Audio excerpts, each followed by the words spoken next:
Like a yoo-hoo? Woo-hoo? Good morning, campers. Having a tough time trying to schedule this for later. And then when I start, it seems like it's chopping off the first 5 seconds of audio. So we'll wait a moment until we say, well now, greetings.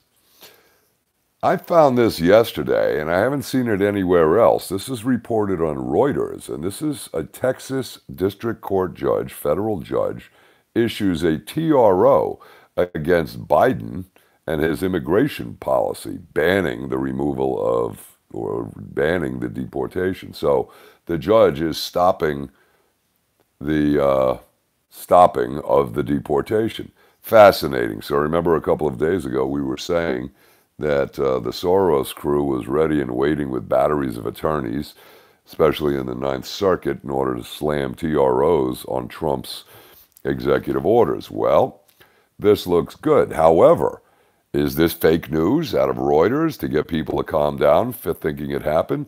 I did not see this in Epoch Times, and I don't have the document, but I wanted to share it with you. Anybody finds an Epoch Times, please post it. I'm looking for it. So that's our first happy link.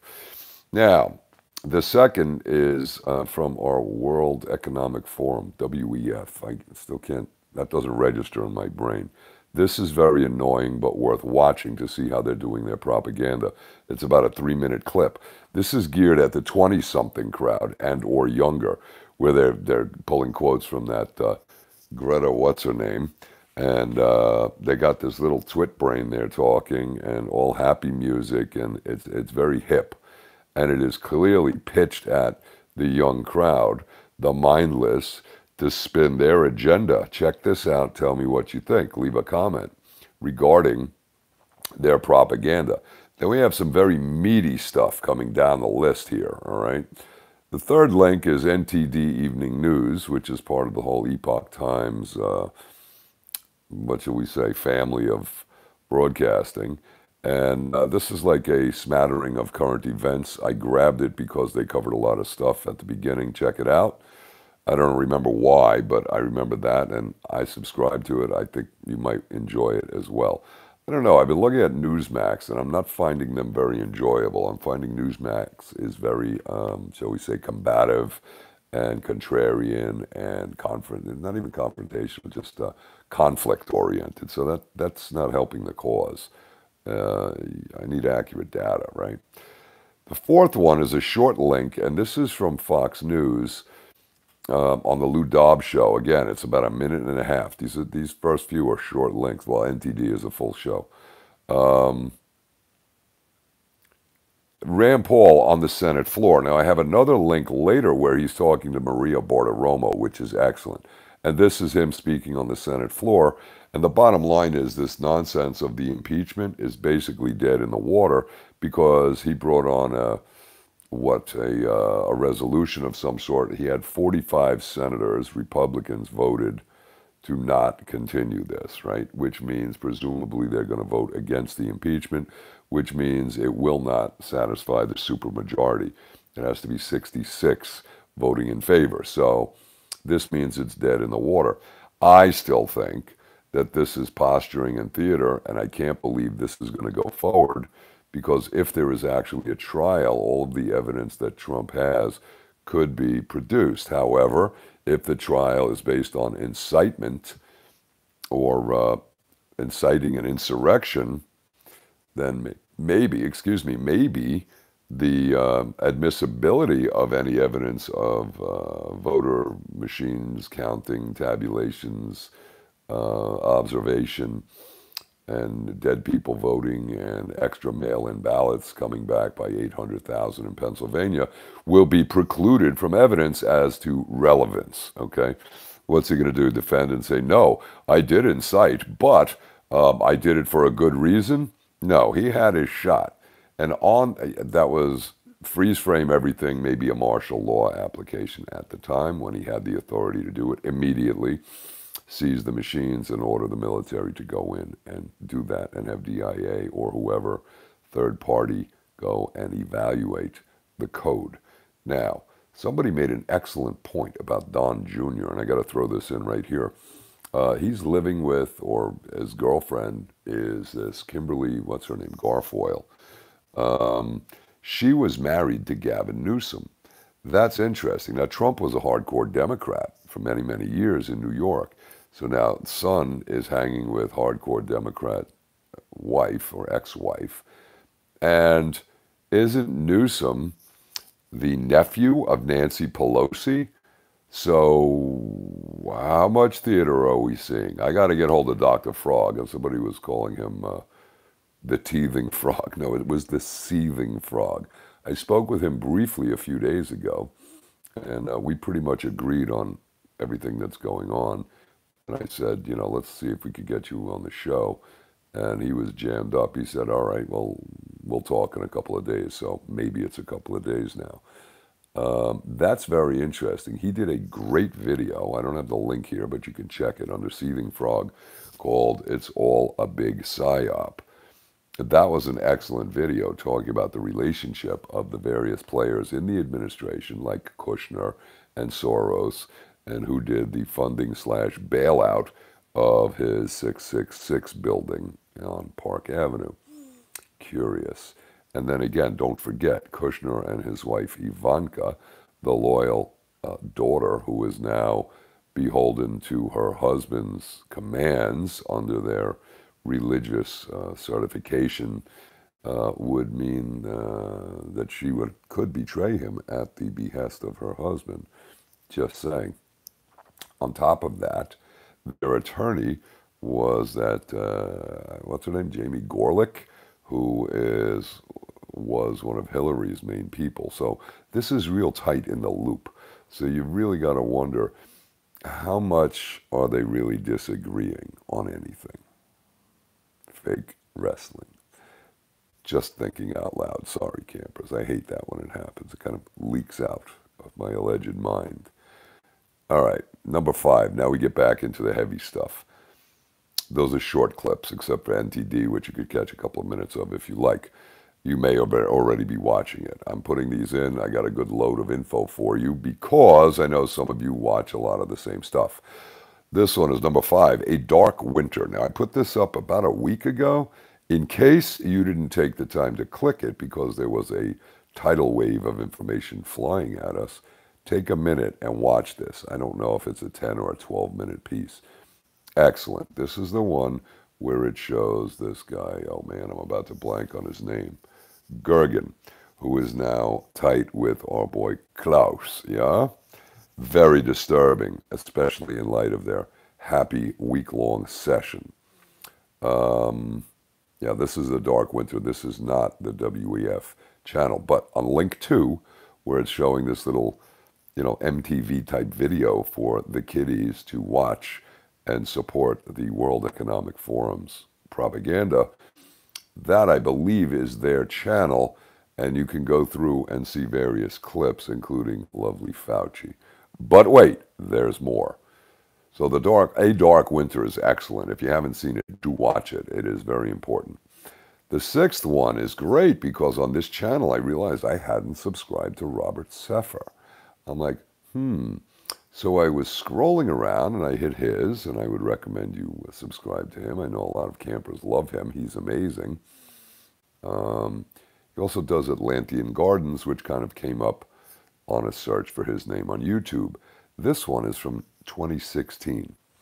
It is called The Hidden Hands. This needs to be looked at. It addresses the influence of who? The Rothschilds, you know. Right.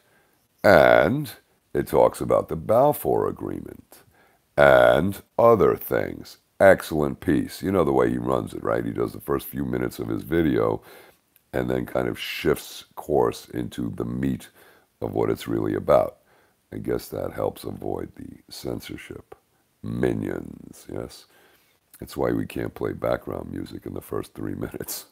So you can't open with Zeppelin doing The Rover. Man, they are hot on that. We'll have to try on this channel. Anyway, so The Hidden Hands is Robert Seffer. Very strong, worth looking at. Number 7, I want to thank TZ from New York. Sent me this yesterday, and I was thinking about it saying, oh, wait a minute, I got to go back and find it. And this is from Sunday night, and she found the full link on Fox News. This is Steve Hilton, who comes on after Levin. Now, Levin has been interesting the last few weeks. I haven't been watching. Mother has been. And Steve goes off on Fauci. Now, this is amazing. This is important stuff. Let's think about this. Analytical thinking? Ah, yes. What a concept. What's that line? They can't stop what's coming. I ask, who's they? And what's coming? What we've got? Authoritarian dictatorship. Oops, I'm thinking out loud again. There you go. Steve Hilton on Fox investigates Fauci, right? He's looking at the origins of COVID-19. Now, you remember everybody on the YouTube and the Twitter sphere, George was there and Cottrell was there and a lot of people, and I discussed it too, and echoing their stuff. But they were talking about Fauci funding, and it even came to Trump's attention, right? And he mentioned it in a press conference because one of the Fox News reporters mentioned it. But this was out, I want to say in April, May, about Fauci funding the Wuhan lab. Now, this finally comes out on Fox. He did about a 15-minute piece. This is real good. Here's your question. Why did he do it now? Why didn't he do it then? Okay, so you can come up with a theory that says, well, it was a cover-up, or now they're going to continue their conflict generating and keep the bipolar flip-flop red-blue thing going. Or maybe, if we're pushing a little hopium for the right reasons, maybe the viewers got hold of him and his people by sending emails and calls and said, hey, did you look at Fauci and his NIAID funding the Wuhan lab? And maybe they looked at it and maybe they reported on it. Well, now, that should encourage you to hammer these idiots. Smith modernization, which Wikipedia has changed, it's been modernized. But I know that Laura Ingraham also gets a lot of emails, comments on them, and says, I've been getting calls from people, I've been getting emails. Now, she gets them directly, but her producers and her show gets them too, and she was all over the HCQ thing, remember? Now, a couple of things. So did Steve get this from his audience saying, hey, man, look at this. Check this out. This is a good blurb. They discuss the bats. They discuss the gain of function. He says this started in 2011. He's wrong. I specifically remember hearing Dr. Judy talking about doing this at least 10 years before. I think she left NIH in, 2001 or 2? But she was working on this way back then. But I also have to point out a lot of people are saying, oh, there's no virus, they haven't isolated it. Okay, I don't know if that's true or not. But how are they determining there are different viruses in the labs and they're combining them with the CRISPR if viruses don't exist and if we don't know what this one is? If we don't know what this one is, how do we know it has an HIV component in it? Explain that. Those are mutually exclusive comments, mutually exclusive concepts. So I'm not even getting into that argument. What I'm saying is this discusses the development and the cross-pollinization of issued grants. He has a lot of power over there and can stroke checks. And he sent one for gain of function to this guy who's up in New York. And what is completely disgusting is the ongoing cover-up. Remember, business as usual. And they make Fauci the head advisor, and then to the president, and then they have this task force or an investigatory group, and they put the guy who was in charge of creating the, what should we say, the chimera or the hybridized virus, accelerating the natural evolution of a virus by splicing, gain of function concept, right? He's in charge of determining the origins. And he's come out and said, oh no, this was natural, this didn't come out of the lab. So he's bullshitting, and he's going to cover up and re-support his bullshit.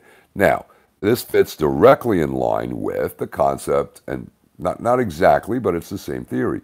You support your own argument. You have your conclusion up front, and everything you find supports that conclusion. Oh, it won't work. So every reason you come up with is one, it won't work. Well, this is you lie, and then you've got to stick to the lie, and everything has to support your conclusion. So they put these people in charge. You remember Bobby Kennedy Jr. said a while ago, he said, hey, how come we're not having a full-blown congressional investigation on the source of this virus? Being that A, it has caused the most economic damage ever, not the virus, but the stupid government response to it.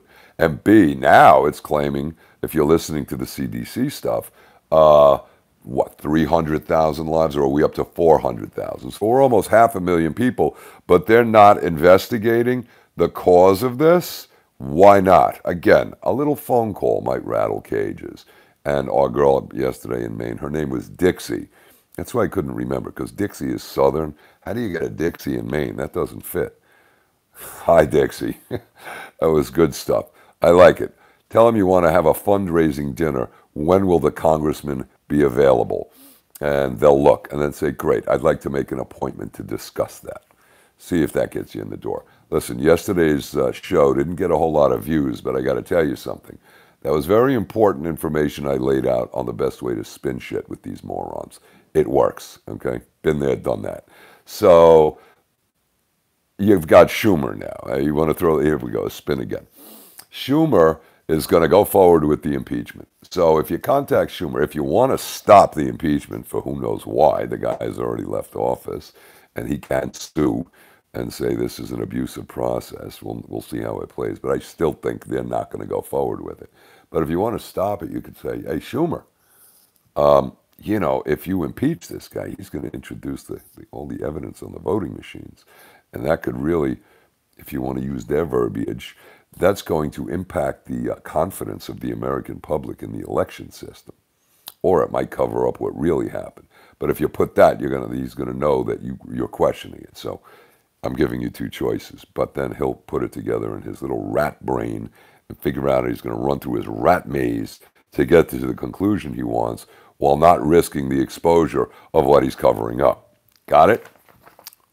How to run the rat maze, campers. Wow. All right, that was 7. Is Steve Hilton. Very important. Take a look at it, all right? Then, that's on the Fox News app, by the way, and further down, I left the link to it. This is pretty good.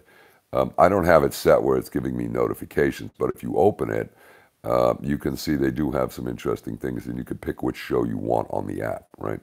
So that's pretty cool. So that's Steve Hilton, and when you click on that, the one after that is this, which is Rand Paul talking with Maria, and I believe this is on Fox Business, which is somehow separated from Fox News. Different management, so they're really still hammering it. That's Lou Dobbs and Maria, right? And this is a good talk. It's maybe 4 minutes long, 5 minutes long, Rand Paul. And he's talking about the absurdity of the impeachment, how it's unconstitutional, how we have the chief judge of the U.S., who is provided by the Constitution to preside over an impeachment, is not going to do it. Well, the guy's not in office. So they're going to have Patrick Leahy, that, what's his name, had a problem with pronouncing Joshua Phillip, but he's 80 years old, which is okay, but he was just, I guess, looked at in the hospital for some illness. I don't know, was it COVID or not, but he's going to be presiding. So now you're going to have a senator presiding over an impeachment, contradicting the Constitution, but how can you argue it's even the Constitution should apply? So you're seeing the encroachment and the destruction and the subversion of the Constitution and of basically the rule of law to be tailor-fit to the result they want. So here's the conclusion, and I'm going to continue arguing in that direction. It's the same line of reasoning supporting the conclusion that I gave you 2 examples of a minute ago, right? So this is the same thing. They just throw it out the window. And there you go. Now, if it actually occurs, I can't see they're going to get a conviction, but that's irrelevant. So what Rand Paul talks about is the impeachment, the incitement hypocrisy. He talks about Bernie Sanders' supporter, supposedly, was the guy came out and was shooting all of the Republican softball players at their practice. You remember that when Representative Scalise got shot and a couple of others did? He talks about that. Then he talks about Spartacus talking about getting their face. And he mentions, oh God, what the hell is her name? I get a blank on that stupid face. The California one, who was saying get in their face, you know, harass them anywhere, get a group.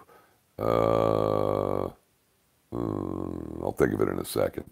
And then there was another one. So he's citing 3 representatives who are really, and senators who are, 2 senators, who are calling and inciting violence against representatives, right?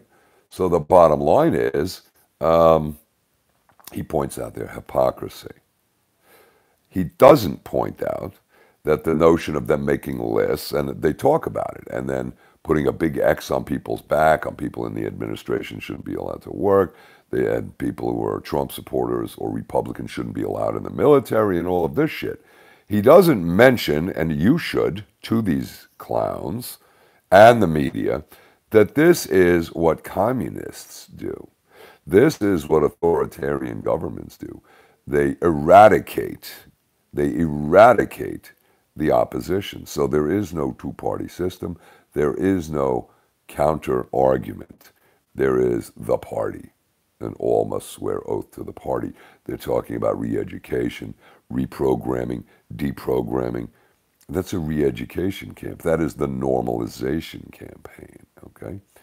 And he says, so now, is this now impacting free speech? And he mentions the whole issue of domestic terrorism. It's about a 4 or 5 minute clip. It's important stuff, but why doesn't he mention the fact that this fits into the communist cleansing, right? These words are all direct out of genocidal, authoritarian lunatics. We're getting max headroom, all right? Now, under this link, if you're looking at it in their app, which you probably won't be, but he does another piece that's also excellent. And who the hell was she talking to? I can't remember. I should find the link and put it in. I don't recall. And the last point worth mentioning. So the first point for you guys that just jumped in is, according to Reuters, I haven't seen it anywhere else, from yesterday, a Texas judge issues a TRO against Biden's immigration. What is he saying? He's stopping the deportation. So that's an immigration deportation ban. So we should call it a deportation ban. So the judge puts a stop on that. But I'd like to read that and find out if that's real. Is this fake news to, again, placate and appease the public who thinks things are happening? Right. Yes, we know Reuters is owned by Rothschild. I understand that. So I'm wondering if that's fake news. That's why I mentioned it. Good. So anyway, so Trump creates the office of the former president. I guess that's equivalent to the office of the president-elect. I wonder if he's going to have a sign behind him that says office of the former president. I wonder if that office will be interchangeable or other former presidents will be allowed to use that. I don't know. I think it's hilarious. I think it's fun. I think it's good. And I think it demonstrates to everybody paying attention how absurd Biden's office of the president-elect was. Thoughts, questions, comments? Give it a thumbs up. Leave a comment. Subscribe. There's a few more things. I was going to separate this, but I'm giving you the full dosage here. Steve Hilton on Fox is number 7. Excellent on Fauci. And this proves, and it may prove, we don't know, that perhaps callers and viewers contacting them said, hey, have you looked at this? And now they're putting it out. Did it take him 4 months to figure it out, or was he delaying it? But callers definitely have an effect on giving them a heads up. I mean, it certainly works here. Works on other channels. People hear about it and say, wait a minute, what about that, right? Some people are responsive. Some are not, all right? There you go. I like to be responsive. It was one of the, and Rand Paul, very important stuff. Okay, I'm going to let you go. And the Fox News app is down there. If you don't have it, give it a try. It's free. I like it. Keep going. Great job. Well, thank you. Someone made a comment about alligators and campers. This is funny. He said that campgrounds and swamps, that the alligators have campgrounds on golf courses. They said nonsense. Alligators live in the swamp. Okay, so now the question is the campground near the swamp, and are we the maintenance crew that's going to help clear it out? There's a hopeful thought. Big smile. Or is that a swamp creature infiltrating the campground? Alligators on golf courses, yeah, they're a problem. If you hit the ball near them, you don't want to go near them. Drop another ball, especially the big ones. All right, so I'm putting in the PayPal link and the Patreon link, and I think the patrons, I think I'm going to make a change in there and adding new content. I think I'm going to take Meg's tidbits and smash them in there every day because there's too much info to do it in an email. It'll overwhelm. But this way you guys can check the amazing stuff that comes out, and it would be a waste not to put it out there, right?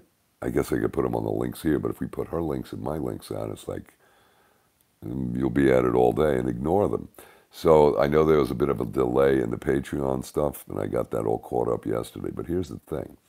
You can go there and come back and review the links that you didn't hit on the last show. So there's good stuff. So I'm putting in again, Robert Seffer, The Hidden Hands. Very, very important. A Dark Winter. I keep saying The Dark Winter. Very important. That's link 5. Link 6. Link 7. Boom. All right, campers. I'll let you go. Be safe, be well, be happy. I've got appointments tomorrow morning. I think I'm going to shift this show to the evenings. I think the morning show is going to shift to evenings so I can run more of the day. I've got appointments tomorrow, so I'm not going to be able to hit the early show. Just a thought. Leave your comments. Thank you, campers. Again, thumbs up, like, share, subscribe, leave a comment. And how do we say that? Rolling now. We've still got a couple of interesting things going in the background that might be able to facilitate action by the campers. Maybe a form letter. Can you handle it? Or you're too busy chasing that guy down by his pond looking for his battery charger. Sorry, I had to be snarky. All right, guys, we'll see you all later. Thank you so much. And who loves you, baby? Kojak. Bye for now.